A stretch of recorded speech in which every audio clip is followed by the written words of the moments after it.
What is up, everyone? Welcome back to another video. The World Cup is done. It is now just 1 week away from the Premier League restarting, from FPL being back. It is really time to start locking in our FPL drafts.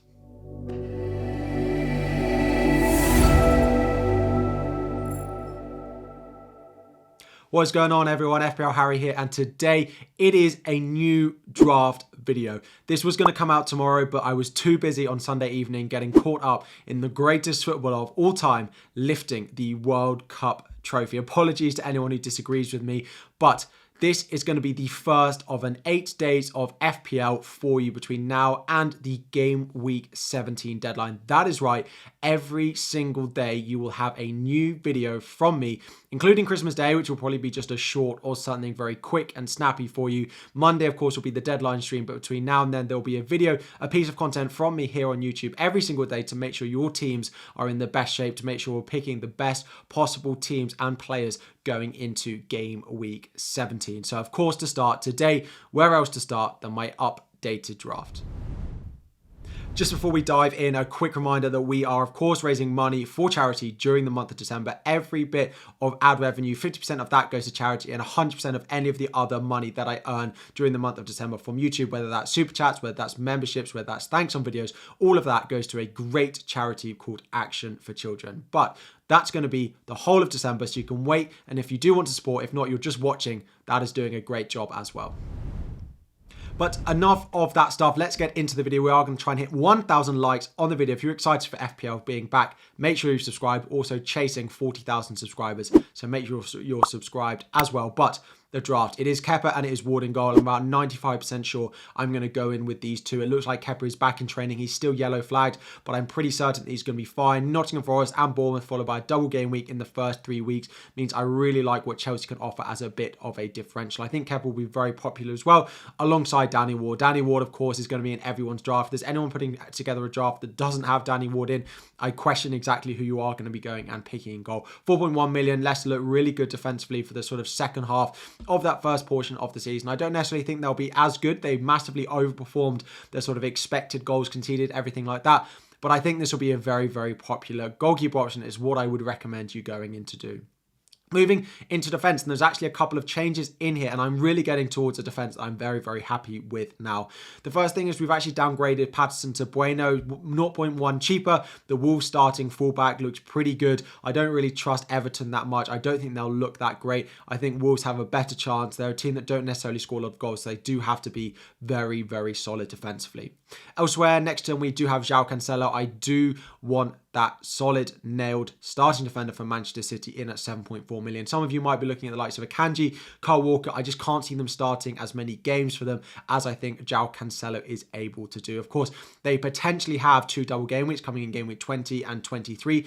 The 23 one is confirmed. The 21 is almost confirmed, but there can be no replays for either Manchester City or Tottenham in their next FA Cup round, which we won't know until, of course, after Game Week 17 is locked in. But I do think that if Tottenham and Manchester City, of course, do go through or do get knocked out, there's no replay for either of them. That double game week will take place, and I think Cancelo has the best chance of starting not only the double there, the double in 23, but also the games in and around Christmas as well, given that Portugal did get knocked out probably sooner than we expected from the World Cup. Then, of course, the others we've still got in here. We've got Trippier. There's no doubt that I'm going to have him. There's no doubt the majority of you are going to have him as well. The clean sheet potential with the attacking threat, with the way that Newcastle are performing, he's got to be in there. Diego Dalot is actually yellow flagged. There is a slight doubt about whether he's going to be fit for Game Week 17. Apparently, he's come back from being with Portugal with a slight hamstring issue. If he's not going to play, I'll easily make the swap and go and buy Luke Shaw, who's exactly the same price. This will be a Manchester United defender. I'm almost absolutely certain of that. The change that we have made with the money that I have in the bank now, I actually have 2 million spare on this draft, plus having a few extra upgrades as well, is I've upgraded Ben White all the way to Reece James. And this is, again, wanting to start the season strongly from Game Week 17, Game Week 18 and Game Week 19 as well. Of course, Chelsea have Bournemouth, then they have Nottingham Forest, then they have the double game week. Reece James, it looks like he's back in training. My only concern slightly is whether he's going to be fit enough to start all of those games. And then again, Game Week 20, they have a nice fixture as well. Do I think Reece James is going to start all of those? That is the only bit of doubt that I have in my mind. But if he is going to start all of them, he's a fantastic option given that he's dropped down to 5.8 million. He has replaced Ben White, so I now have no Arsenal defender. The opening fixtures for Arsenal are not amazing. They do look really good defensively and they are not conceding a lot of goals. This is a little bit of doubt in my mind about whether this is the right decision, but I am trying to pick a team that I think will be explosive and score very, very highly over the first few game weeks. So that is my defence. I'm pretty certain I'm almost there. I might go back for an Arsenal option instead of Reece James, but if Reece James is going to be fit, he's going to be very, very difficult to turn down. So a back three most weeks, maybe a back four, depending on the fixtures that they all have. Moving into midfield, again, we have a change here. Mo Salah does keep his place. So as I speak about in my Fantasy Football Scout video from this week, I like what Mo Salah can do for the first three, and then I'll potentially move him on to Kevin De Bruyne, or I can move to Phil Foden as well elsewhere in my midfield, depending on what I want for the Manchester City double game weeks in game week 20, if it gets confirmed, and game week 23 as well. Then next on we do have Martinelli. I do think Arsenal will be good. I actually only have one Arsenal player in this draft though, so hopefully they don't hit the ground running quite as much as they maybe could do, maybe as they did in the first half, but I still think he's a very good option. I am deciding to gamble and go against Miguel Almiron in my current draft. I've downgraded him to Pereira because all he did was give me a massive headache, and they don't have any double game weeks in their sort of first 3 or 4. And I paid full price for him. If I had value tied up in him, like I have value tied up in Martinelli, then maybe I would have kept him. But I've got to pay full price at 5.8. And given their opening fixtures, given there's no doubles, I am just trying to maximize the amount of points that I'm going to score. Again, trying to maximize the amount of points that I'm going to score early on. Marcus Rashford, their opening run to the season is great, although there are no doubles.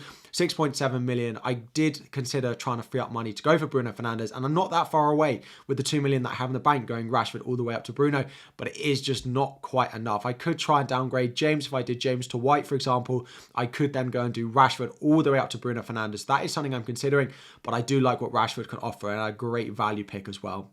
And then, of course, Pereira, as I mentioned, in for Almiron. He has the double game week if I decide to start him in game week 19, of course. And finally, new pick, Mason Mount, 7.5 million. Triple Chelsea in this draft. A lot of you are going to call me a biased Chelsea fan, and actually picking my FPL team, if anything, I'm the complete opposite. I tend to move away from picking Chelsea players in my FPL team, but again, it's that 2 opening fixtures of Bournemouth and Nottingham Forest, followed by a double game week in game week 19. Although one of them is Manchester City, the other one is Fulham, who do concede goals.